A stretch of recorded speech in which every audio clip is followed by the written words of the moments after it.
না হলো রাজামশাইকে দেওয়া। তাহলে কি করা যায়?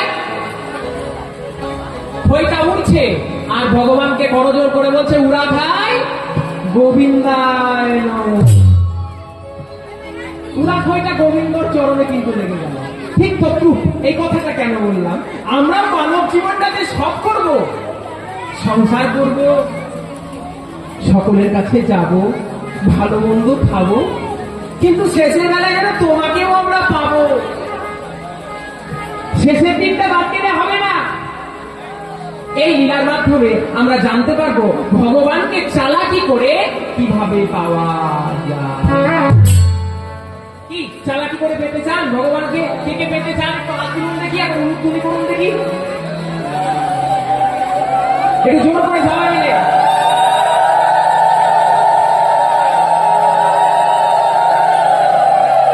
দেখেছেন বাবা, এরা কাজ করতে চায় না কিন্তু ভগবানকে পেতে চায়। এরা ভগবানকে ডাকবে না কিন্তু ভগবানকে পাবে। মিষ্টি দোকানে যাবে না কিন্তু মিষ্টি এরা খাবে। হরে কৃষ্ণ। তাই হোক, আজকে আমরা মিষ্টির দোকানেও যাব না, মিষ্টি নিজে হেঁটে হেঁটে আসবে আমাকে নিজেকে সেবা দেওয়ার জন্য। কি হবে? তাই হবে। তাহলে এমন এক সাধিকার গান শুনতে শুনতে যাব যিনি মিষ্টিকে কাছে নিয়ে এসেছিলেন, তারই লীলা ভগবান পদকবি লিখছেন। কি সেই মীরাবাই। আসুন আমরা তার ভজন শুনতে শুনতে যাই এবং সবাই যেখানে যেখানে আছে একটু তালি দিয়ে দিয়ে অবশ্যই সেই ভজনটা আস্বাদন করবেন। একে রাধা কি মীরা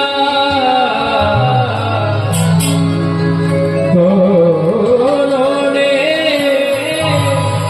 শাম কো চাহা अंतर क्या दोनों की चाहों में भूले, एक प्रेम दीवानी एक रस दीवानी, ये भी प्रेम दीवानी।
ভগবানকে পাবো কার মতো? ননী কামারের মতো। আস্তে একটু আসতে মা, ভালো লাগবে। দেখুন আজ অনেক তত্ত্ব বলবো লীলার মাঝখানে, যে তত্ত্ব দেহ জগৎ নিয়ে, অন্তর জগৎ নিয়ে বলি। আপনারা অনেকের মুখে তত্ত্ব শুনেছেন, কিন্তু তত্ত্ব তত্ত্ব সবাই কয়, তত্ত্ব কয় কয়জনা, তত্ত্ব নামে চলছে দেখো লাঞ্ছনা আর গঞ্জনা। তো কিছু তত্ত্ব বলবো, কিন্তু অপেক্ষা করতে হবে, একটু আসতে যাক। সেই নলিকামারের কথা একটু বলি। নলিকামারের বাড়ি এক ব্রাহ্মণ এসেছে। গুরুদেব, গুরুদেব বলছেন আসে আপনাদের বাড়িতে গুরুদেব। তা দেখবেন গুরুদেব আসলে কি করতে হয়, একটু ভালো মন্দ খেতে দিতে হয়। তো তা গুরুদেবের বাড়িতে অনুষ্ঠান চলছে, গ্রামে গ্রামে কালেকশন করে চাঁদা করে করে 1 পুটলি টাকা সে চাঁদা করেছে, ভিক্ষা করেছে, কালেকশন করেছে। কেন? অনুষ্ঠান দেবে। এই যে দাদারা যেমন অনুষ্ঠান দিচ্ছে সেই রকম। তো অনুষ্ঠান দেওয়ার পর হয়েছে কি, মনে মনে ভাবছি কি করব, কি করব, কি করব। হ্যাঁ, এই ননি বাবা, বলি বাড়িতে আছিস বাবা? এই তো দেখেছো কামারের গাছ কি বলুন দেখি বাবা? কর্মকার আছে তোমাদের দিকে? কি করে কর্মকারে? হ্যাঁ বাবা, সত্য কথা বলবো, আমরা হচ্ছি জাতিতে কর্মকার, কিন্তু আমার ব্যানারে লেখা আছে দেখবে গোপাল কৃষ্ণ দাস। আচ্ছা বলি, আমি যখন সন্ন্যাস মন্ত্রে দীক্ষিত হই, যখন সন্ন্যাসীর কাছে দীক্ষা নিই, তখন যে কাস্টে দীক্ষা নিয়েছিলাম ওদের নিয়ম হচ্ছে নাম চেঞ্জ করা। আমি আর মানে ওই টাইটেলে নেই, আমি হলাম দাস, কৃষ্ণের দাস, সেই জন্য কৃষ্ণের দাস। তো কর্মকারের কাজ হচ্ছে কি, লোহা ঠোকা। আরে এখনকার যুগে মিস্ত্রি এসেছে, মেশিন এসেছে, আর কেউ কামারের কাছে যায় না। কি করি, গুরুদেবকে সেবা দিতে গেলে তো ভালো মন্দ দিতে হবে খেতে, কি খেতে দিই বলো দেখি। স্ত্রীকে বোঝায়, শোনো তুই গুরুদেবের একটু ভালো মন্দ করো, তোমার মতো কাজ ধান্দা নেই, শুধু গুরুদেবকে নিয়ে চলে আসো প্রত্যেকদিন, কি খেতে দিই বলো দেখি। 1 দিন 2 দিন 3 দিন 4 দিন চলে যাচ্ছে, আর গুরুদেব পুটলিটা ঝুলিয়ে রেখেছিলেন কিসের বলুন দেখি? হ্যাঁ, টাকার পুটলিটা মাথায় ঝুলিয়ে রেখেছিলেন। 1 দিন 2 দিন 3 দিন চলে যায়, আর পুটলি কিন্তু শুকিয়ে যায়।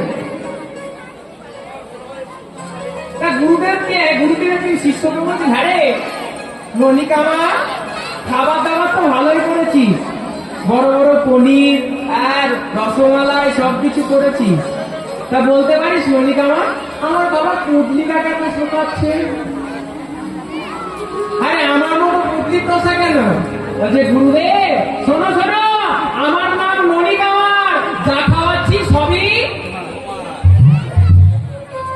আর নিশ্চয়ই করতে হবে, মাল কিন্তু ওখান থেকেই বার হচ্ছে। আমার নাম ননি খামার, যা খাওয়াচ্ছি সবই তোমার, চালাকি করলে হবে না বাবা। বুঝেছেন তো বাবা, আমরা এইরকম চুরি করি, তবে যার নেই তাকেই কিন্তু খাওয়ায়, আমাদের নয় কিছু, তার নিয়ে তাকেই খাওয়ায়। হরে কৃষ্ণ। দেখুন তত্ত্বের কথা বলবো, একটু উপলব্ধি করবো। দেখুন ভক্ত তারাই যারা চঞ্চল হয় না। দেখুন এখানে মেলা তো অনেকেই চঞ্চল হচ্ছেন, কিন্তু চঞ্চল হবেন না, অনুরোধ করছি। আর দাদা আপনি ধূপটা দেখাবেন না প্লিজ, দয়া করে, কাশি হচ্ছে। হ্যাঁ, অমন করবে না বাবা। যাই হোক আসতে, তো এক ভক্তের কথা বলবো, যার নাম হচ্ছে এক সুলতান, যেটা আপনাদের কাছে তুলে ধরলাম, তার নাম হচ্ছে লক্ষ্য হীরা, নাম হবে সাধিকা লক্ষ্য হীরা উদ্ধার। আচ্ছা, একটা বাইকি থেকে সাধিকা হলো কেমন করে? আসতে না ওমা, কি গল্প করছো?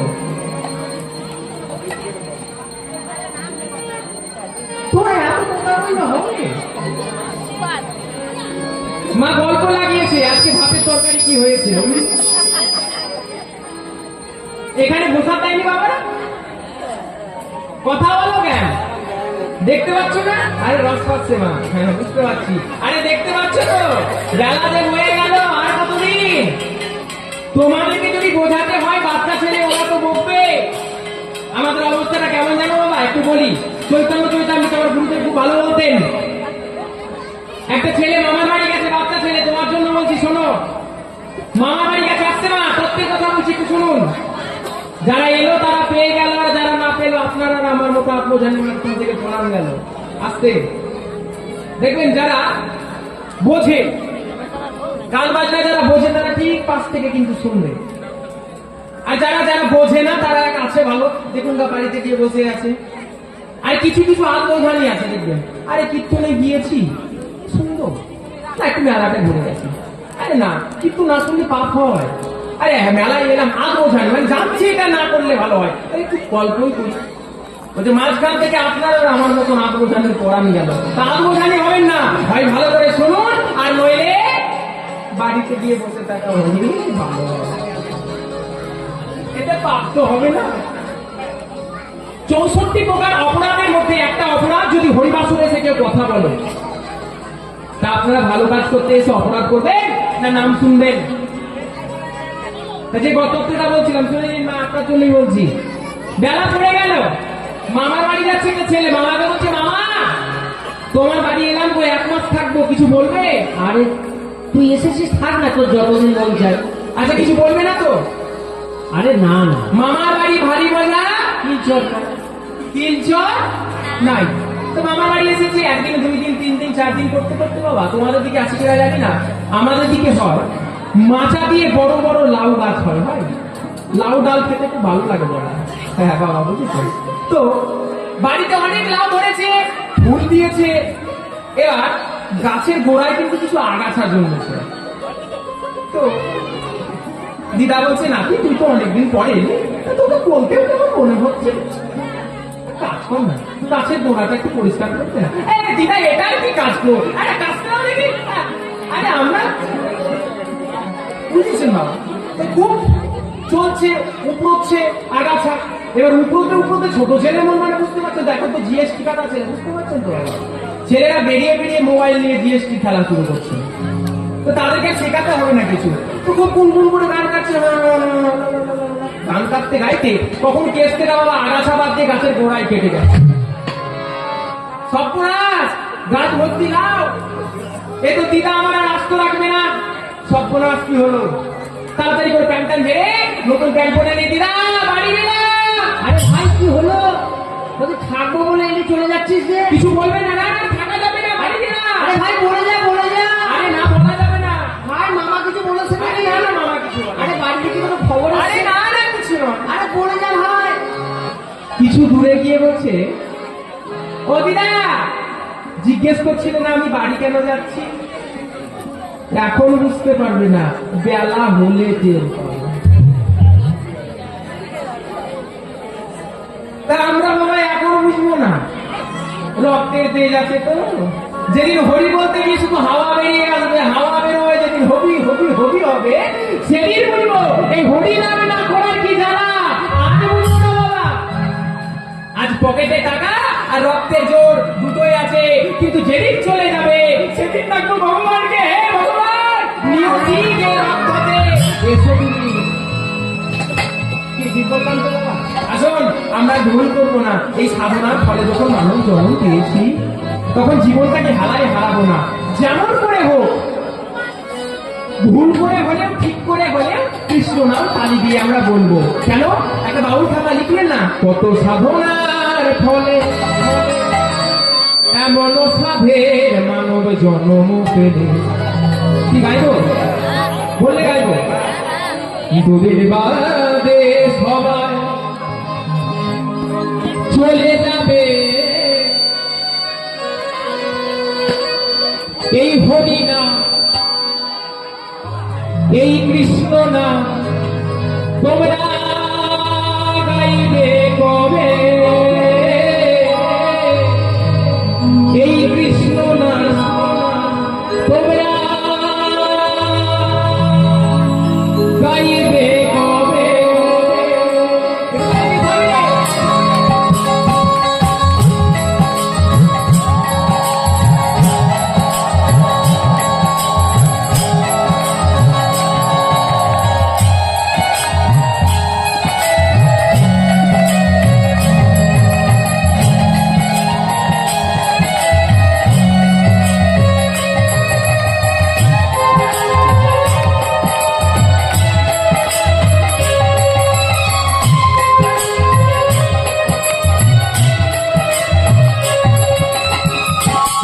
সাধনার ফলে এমন ভাবে মানব জন্ম পেলে দুদিন বাদে সবাই চলে যাবে এই হরিনাম তোমরা গাইবে কবে এই কৃষ্ণ নাম তোমরা গাইবে কবে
প্রত্যেকের অঙ্গে কিন্তু একটা জ্বালার সৃষ্টি হয়েছে। কি জ্বালা?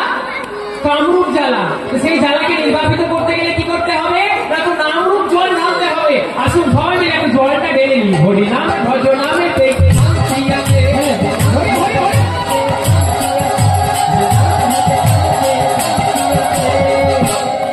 কত সাধনা এমন সাধে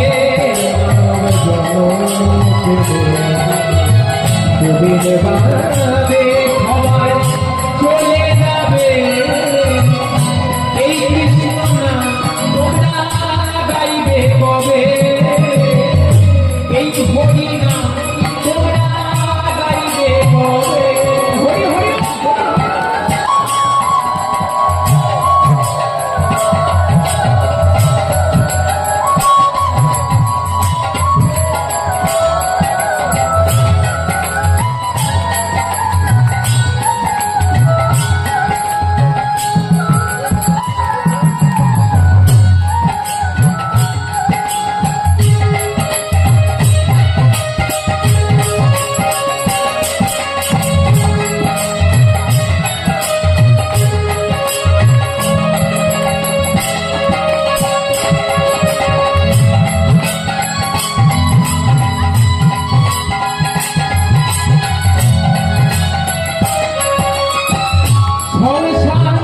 মায়ায় করি অভিনয়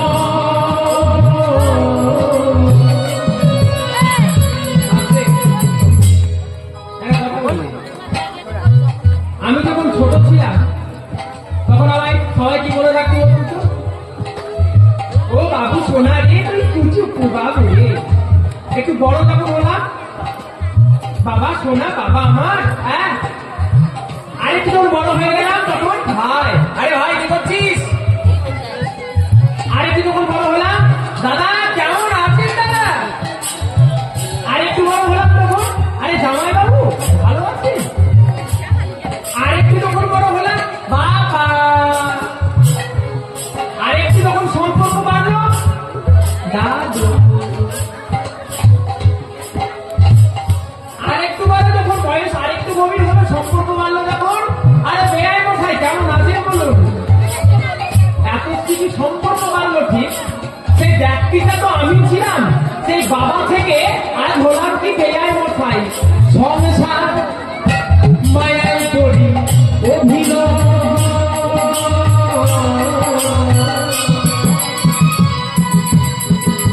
মানুষে মানুষে শুধু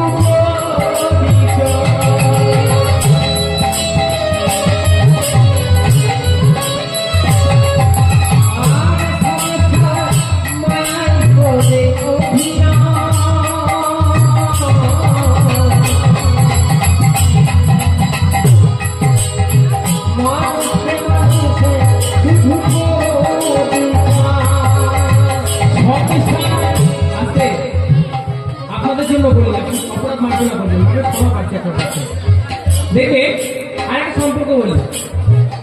রাজা ধরেনি যখন যাত্রা দেখেছেন আপনাদের দিকে যাত্রা হয় রাজা দেখবেন রিক্সাওয়ালা চালায় রিক্সা চালাচ্ছে আর যে রাজা সে কাউরি বাড়ি দেখবেন চাকর হয়েছে আর যে চাকর ছিল তার বাড়ি সে দেখবেন রাজা হয়েছে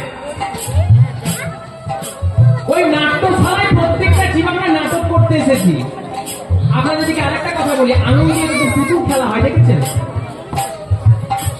ভগবানকে আমাদেরকে ওই শ্রীমদ ভাগবত গীতার উপর পাতায় দেখবেন অনেকটা থাকে আঙুল দিয়ে ভগবান খেলাচ্ছে আমরা খেলছি ও মা হাত আর পা বাঁধা ভগবানের হাতে আমাদেরকে যেমন তুলছে তেমন নাচছি যেমন বলাচ্ছে তেমন বলছি আমাদের খেলা কিছু নেই মা যেমন মনে করছি তেমনটা হচ্ছে না তিনি যা মনে করছেন তাই হচ্ছে তাই ভগবানরা বলছেন সংসার মায়ায় করি অভিনয়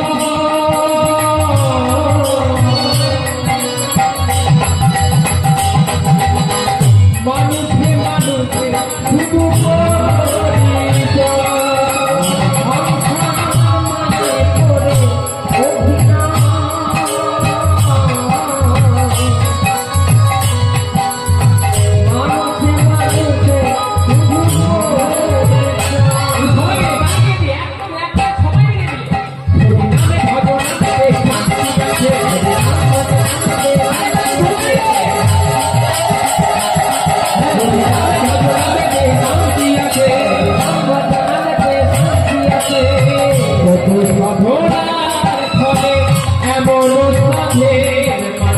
শুধু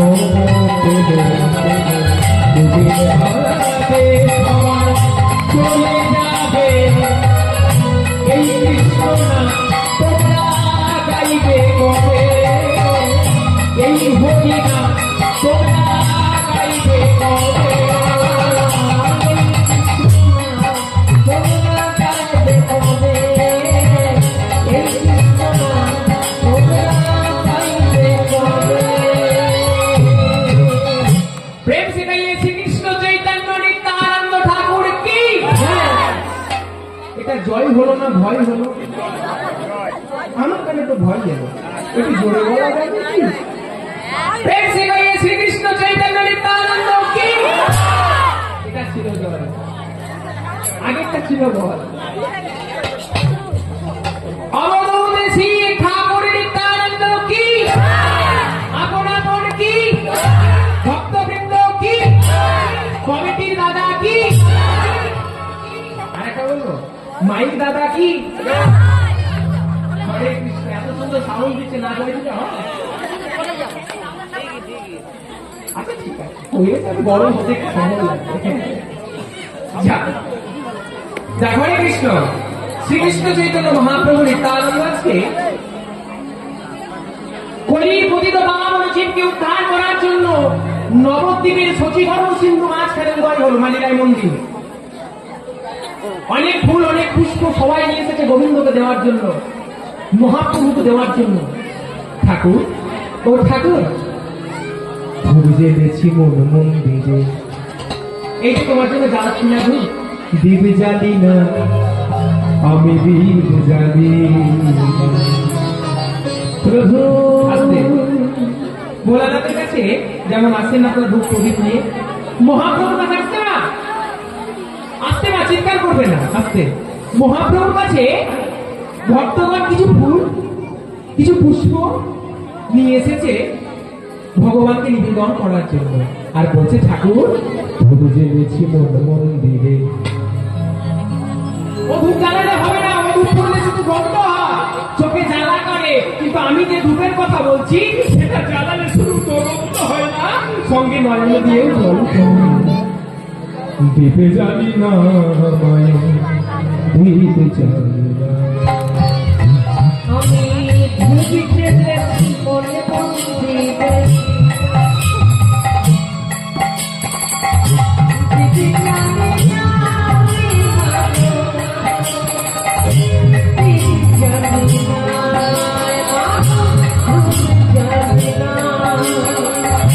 অন্ধ ছেলে কোলে করে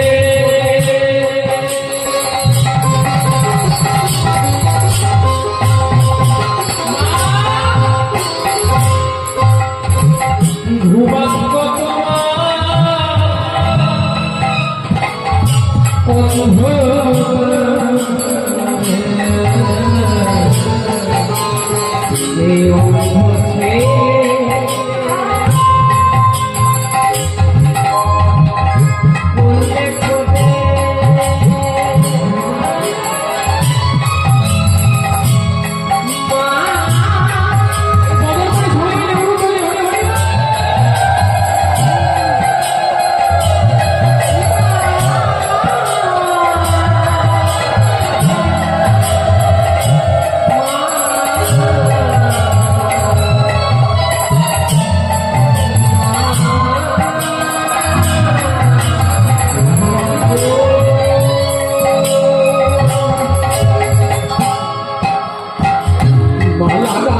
আজকে কতদিন ধরে ভাবি তোমার জন্য একটা মালা গাঁথবো। এইটা তো দেখো তোমার জন্য একটা মালা গেঁথে নিয়ে এসেছি, নেবে গোবিন্দের চরণে পুষ্পগুলো দিয়ে তার সঙ্গে নয়ন জল ঝরিয়ে ঝরিয়ে ডাকছেন হে ঠাকুর। ব্রাহ্মণ মশাই বলেন নম বিষ্ণু নম বিষ্ণু নম বিষ্ণু সদা পুষ্পন্তি সূর্যায় দেবী ওম স্বাহা। ঠাকুর আমি তো মন্ত্রতন্ত্র জানি না, কি বলে তোমার ঠাকুর তাও তো জানা নেই ঠাকুর আমার। ঠাকুর তাহলে কি এই মালা গাঁথা কি আমার বৃথাই হবে? তোমার কি কোনো সেবায় লাগবে না? মহাপ্রভু বলছেন ওরে এতদিন ভগবানকে মন্তর দিয়ে ডাকা হতো, কিন্তু এই মন্তরকে ভুলিয়ে দেওয়ার জন্য আমি নিয়ে এসেছি এই সেবা, যার নাম হবে মন্তর দিয়ে সেবা করা। জানতে হবে না পুঁথি, জানতে হবে না বেদ, জানতে হবে না বিদ্যা। আচ্ছা মা, আচ্ছা বাবা, আপনাদের কাছে একটা প্রশ্ন করি, ভগবানকে সেবা দেন, পুজো করেন? আচ্ছা এই যে এটা তো ভোলানাথের মূর্তি, আচ্ছা তাই তো, কি এটা কি পঞ্চানন বাবা, সেই ভোলানাথেরই এক অবতার। হ্যাঁ যা, তো তার চরণে পুষ্প দিলে কি ফুল দিয়ে পুজো দেবেন? ভোলানাথকে কি ফুল দেবেন? একটু জোরে বলুন মা। আচ্ছা মা কালীকে সেবা দিলে কি ফুল দিয়ে পুজো দেবেন? আচ্ছা, যদি আপনারা ওই গ্রহরাজ শনিদেব, বাবা বাবা তো দেখছি সব মুখস্থ হয়ে আছে, মানে সেবা ভালো করেন। আচ্ছা বেশ, ভগবান শ্রীকৃষ্ণকে কোন ফুল দিয়ে পুজো করবেন এবার বলুন? হলো না, যে বলতে পারবে তার নাম আমি মাইকে বলবো। কেউ বলতে পারবেন না? বাবা ওটা তো পাতা হয়ে গেল। বেশ এবার বলি, প্রথমেই বলেছিলাম তত্ত্ব